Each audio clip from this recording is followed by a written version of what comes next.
Yeah, well, slightly off topic perhaps, but how much has the Italian language developed since these books were written? How difficult is it to read for you today? I mean, it's not really difficult. It's almost the same. If we consider that, if we see Japanese documents from the Meiji era, they are completely different from nowadays Japanese. The Japanese are used in there.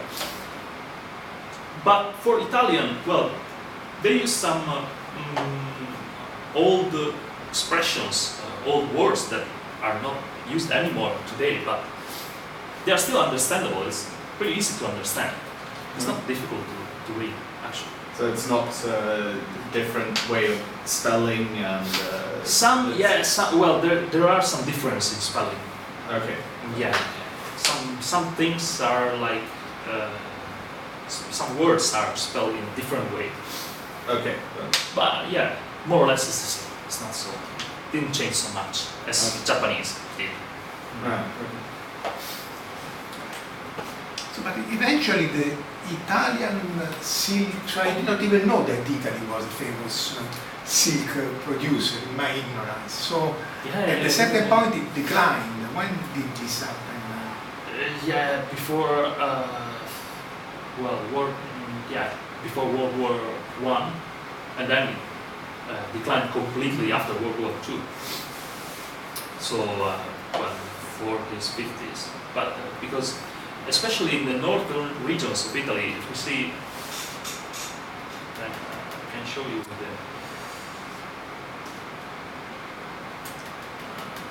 the map of Italy.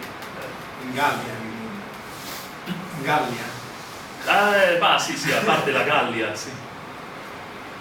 Yeah, southern France and also this one, Piemonte and Lombardia were the most important silk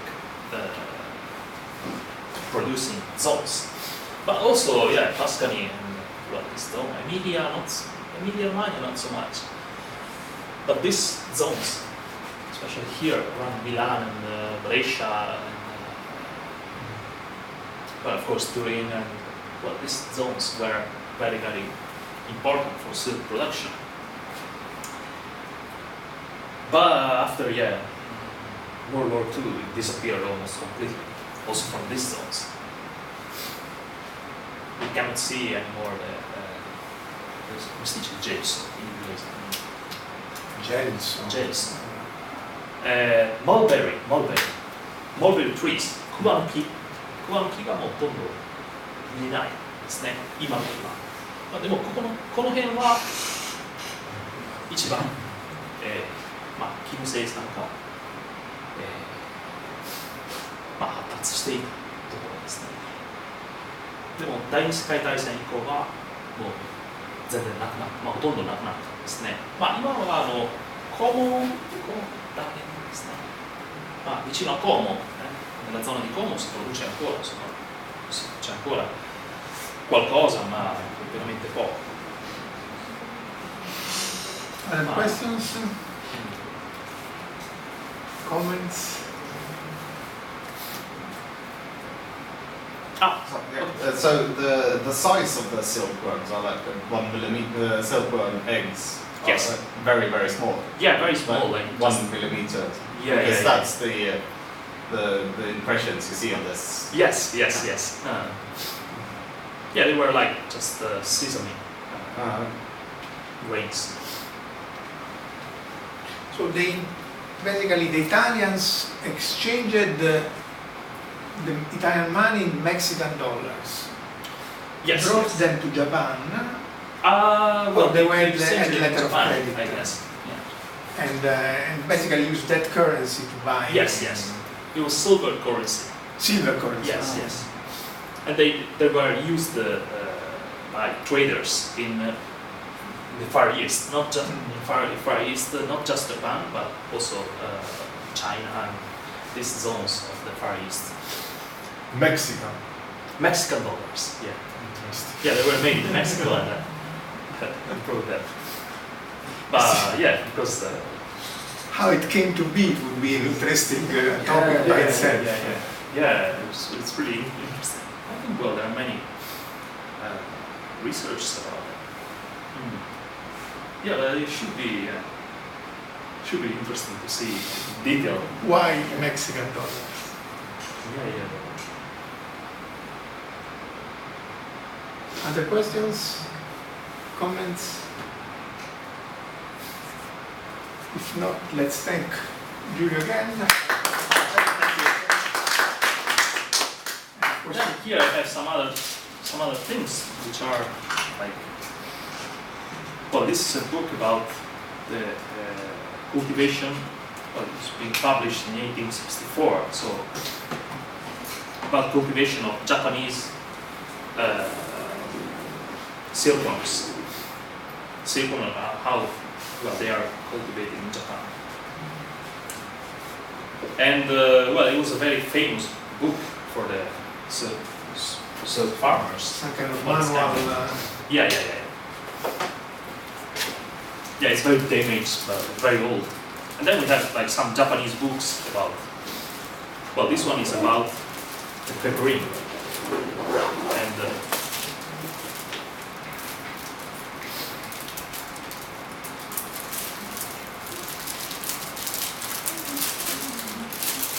These are your the university? no. Your personal.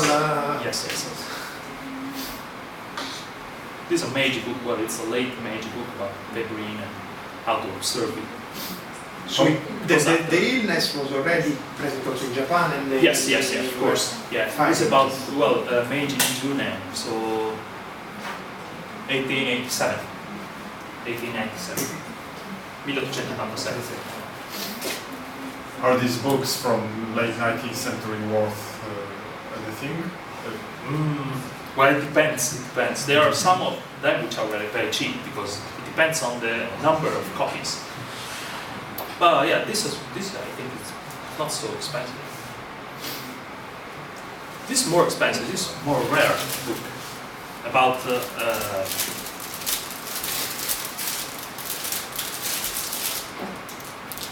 about silkworms in Japan. It was made by Tajima Yake, who is a famous silk farmer of Japan, of Shimamura, Gunma Prefecture. And it was published in 1872. And it talks about also experiments which were made in cooperation with Italian silkworm traders. It's pretty interesting, maybe from the scientific point of view. And there are many also color. Technical. Yes. Some color sketches and such things. The mulberry leaves, this kind. Yeah, if you want, see.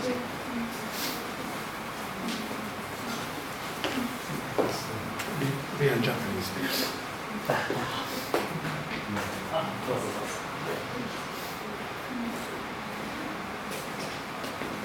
There were many publications also from Japanese people, because on the other side, also some Japanese people wanted to also to go to Italy and sell the cartons, sell the eggs straight, by themselves to Italy.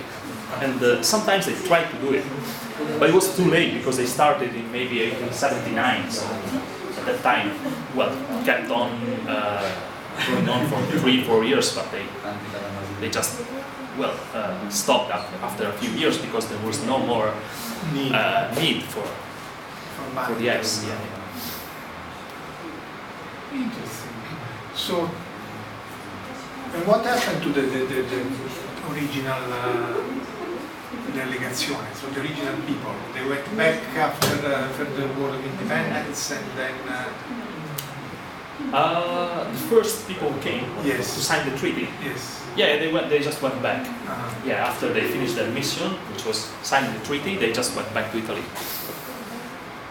But after them, the following year, they came The official, ambasciatore. Sì, ambasciatore ministro, poi vabbè, sarebbe ambasciatore di oggi.